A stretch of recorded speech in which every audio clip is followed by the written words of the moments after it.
நாளைக்கு யார் வராங்க அப்படிங்கிறத பற்றி ஒரு சின்ன அப்டேட் கிடச்சிருக்கு.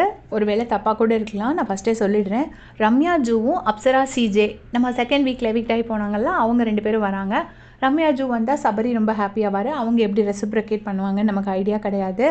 அண்ட் அப்சரா சிஜே வரவங்க வந்துட்டு க்ளீனாக சாண்ட்ரா கிட்டே டைரெக்டாக போட்டு உடச்சிட்டாங்க போல இருக்குது. இந்த மாதிரி நீங்கள் ரொம்ப ஓவர் ஆக்டிங் பண்ணுறீங்கன்னு. இது எல்லாமே நமக்கு கிடைச்ச நியூஸ்.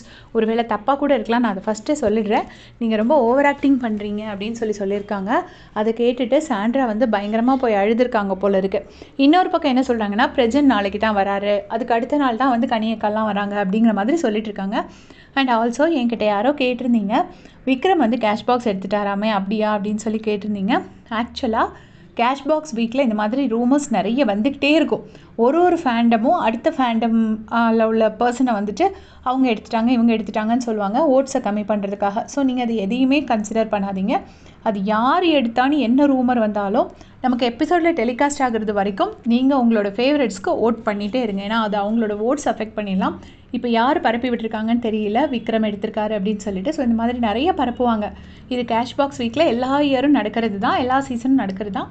ஸோ அதை பற்றி எதுவுமே ஒரி பண்ணாமல் நீங்கள் யார் உங்களோட ஃபேவரட் கண்டஸ்டண்ட்டோ நீங்கள் பாட்டுக்கு ஓட் பண்ணிகிட்டே இருங்க. ஓட்ஸ் குறைக்கிறதுக்காக சொல்கிறது தான் இதெல்லாம். ஒருவேளை கன்ஃபார்ம்டாக நியூஸ் கிடச்சிதுன்னா நான் உங்களுக்கு அப்டேட் கொடுக்குறேன். ஒருவேளை எனக்கு ஏதாவது ரூமர் கிடச்சா கூட நான் ஒரு வாட்டி சொல்கிறேன். தேங்க்ஸ் ஃபார் வாட்சிங்.